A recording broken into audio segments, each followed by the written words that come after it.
예, 안녕하세요. 지금 금요일 이제 퇴근하는 길이고요.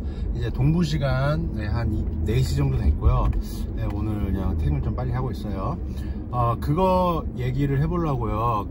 제가 얼마 전에 한국과 미국 고용의 차이점 얘기를 들었는데, 어떤 분도 뭐 이렇게 여러 가지 질문 주시고 그랬는데, 그 중에 하나 기억 남는 게, 미국은 이렇게 냉정하고 차가워가지고 뭐 일 어떻게 할 수 있겠냐, 이렇게 말을 해요. 이렇게 묻는 분이 있더라고요. 근데 뭐 한국에 계신 분이 한국은 고용이 따뜻하다, 이게 근데 맞고 틀림이 있는 게 아니라 단지 다른 것 뿐이에요. 이건 뭐 장단점이라고 할 수도 있고, 근데 저는 미국의 고용이 과연 차가운가? 아니, 차갑긴 해요. 냉정하고요. 근데 그걸 다르게 보면은 효율적인 거예요. 그리고 뭐 순식간에 자른다고 하는데, 이게 근데 중요한 게 먼저 미국에서는 기준이 없어요. 그 놈이라고 하죠. 그 기준이 없어요. 그러니까 회사마다 다르고 산업마다 다르고 지역마다 다를 거예요. 저도 미국에서 서부랑 남부에서는 뭐 살아본 적도 없고 있어본 적도 없고 일해본 적도 없고 그래가지고 뭐 인터뷰밖에 안 봤어요. 뭐 서부나 이런 데서는. 근데 조금 분위기가 다르긴 해요. 근데 중요한 게 일단 저 같은 경우는 저 일하는 곳에서는 베이비 부모들이 되게 많아요. 물론 뭐 엔지니어링 쪽이니까 뭐 그럴 수 있지 않느냐라고 생각할 수도 있겠지만, 물론 시니어 엔지니어들 다 뭐 나이 60 넘었죠. 제가 되게 좋아하는 분은 64살이에요. 저 있을 때 제가 두 번째로 좋아했던 분은 59에 그냥 자기가 은퇴했어요. 뭐 회사 나가라는 소리도 안 했고. 그러니까 이런 게 차갑다고만 보기는 쉽진 않은 거예요. 그러니까 내가 만약에 내 직무, 내 잡 디스크립션을 충분히 수행할 수 있다면 여기서 자를 이유가 전혀 없는 거예요. 그래가지고 뭐 저 같은 경우도 저는 은퇴를 한 60, 한 중반 정도까지 생각하고 있거든요. 근데 그때 가서 또 몰라요. 70살까지도 일할지. 여기 70살 조금 살짝 넘은 분도 몇 분 계세요. 그리고 이게 특수 직무니까 그런 거 아니냐. 그런데 제가 일했던 뭐 인턴하고 코업했고 했던 이런 회사들에서는 사무직도 그렇고 뭐 어카운팅, 뭐 회계도 그렇고 뭐 재무도 그렇고 다른 뭐 이런 프로큐어먼, 뭐 퍼체싱 이런 데 있는 아줌마들 아저씨들도 굉장히 나이 드신 분들 많아요. 그래서 이게 그런 것 같아요.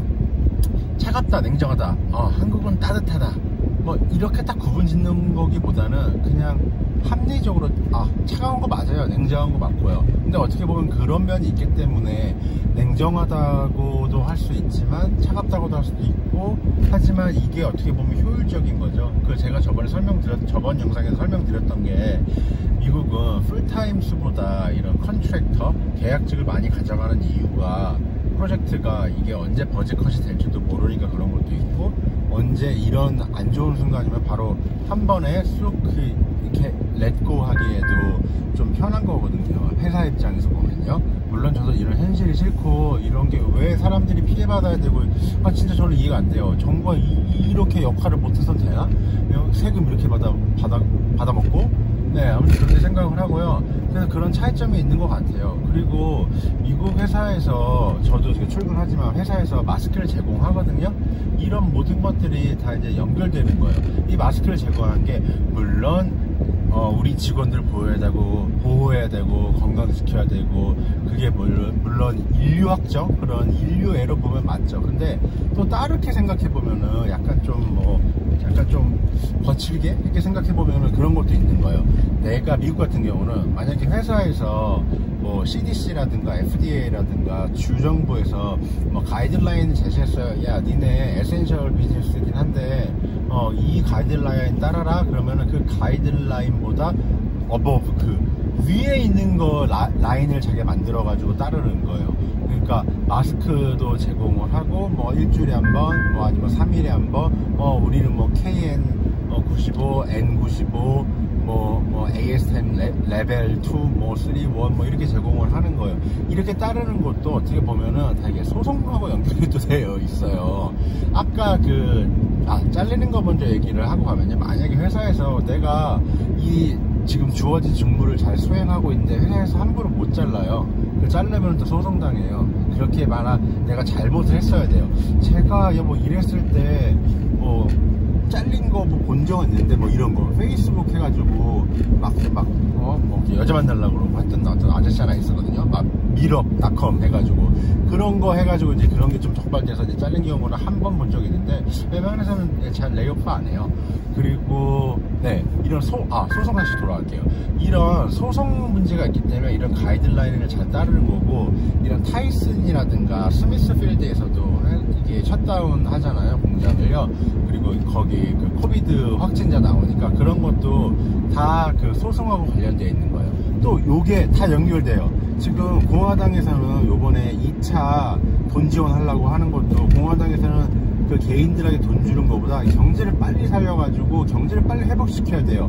지금 이제 공화당이 집권을 하고 있고, 트럼프 도널드 씨도 그 대통령이니까 공화당이잖아요. 그래서 지금 경제를 빨리 살려야 되는 거예요. 그러니까 이번에도 5월 말이나 6월 초에 이제 될 거라고 많은 사람이 생각하고 있는데, 그 2차 돈 지원 주는 거요. 아마 또 개인한테 또 1280 주거나 아니면은 뭐 그 가정에게 뭐 5,000불, 6,000불, 뭐 3,000불 이렇게 주는 걸 하려고 하는데, 민주당에서는 개인들한테 돈 주는 거를 빨리 더 어떻게 더 많이 주거나 뭐 혜택을 주려고 하는 거고, 공화당 같은 경우는 기업들 빨리 오픈해가지고 경제 활성화되게 이 라이어빌리티, 소송, 요거에 대한 보호막을 지금 더 셋업하자는 거예요. 근데 민주당은 그거보다 야, 그래도 국민들한테 돈 줘야지. 아무래도 민주당이 조금 더 이렇게 좀 좌측에 있다 그러죠.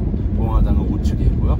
원래 사실 안 그랬는데, 역사적으로 보면은 링컨도 공화당이에요. 공화당 출신이에요. 네, 이거 역사 얘기는 나중에 따로 할게요.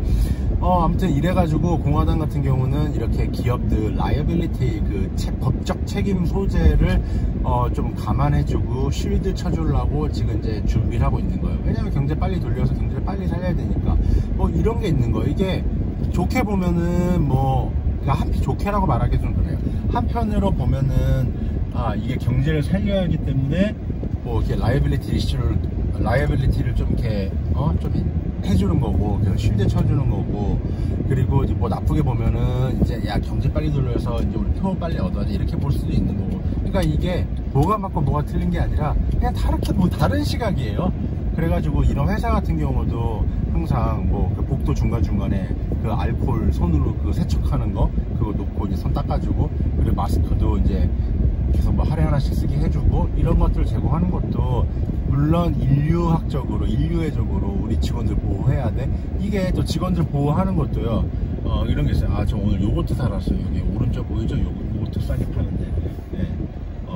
그 인류학적으로 보면은 이제 그런 거죠. 사람들을 지켜야 되고 사람들을 보호해야 되고, 그러니까 이렇게 하는 것도 있지만, 또 한편으로 보면은 이렇게 이제 소송에 대한 위험성도 존재하는 거고, 또 다르게 보면은 미국에서도 풀타임을 함부로 막 이렇게 자르는 게 쉽지가 않은 게, 함부로는 아니지만 이런 상황에서 풀타임을 자르는 게 그런 거예요. 사람을 뽑는 게 미국에서는 한 번에 그 공채로 뭐 300명, 뭐 400명, 1000명 쫙 뽑아가지고 이 부서 쫙, 저 부서 쫙 이렇게 아스팔트 깔듯이 쫙 안 보내거든요. 그러니까 이게 그 자기 현업, 자기 팀별로 사람을 뽑는데 이것도 굉장히 시간이 많이 들고 인력이 많이 들고 되게 소비적인 일이에요. 그러니까 풀타임을 자른다는 건 정말 기업이 펀더멘탈이 안 좋고 전망이 진짜 안 좋고 되게 심각하다고 경영진이 판단하는 거예요. 그러면 제가 저거 사고 나온 다음에 또 다른 얘기 또 할게요. 안녕히 계세요.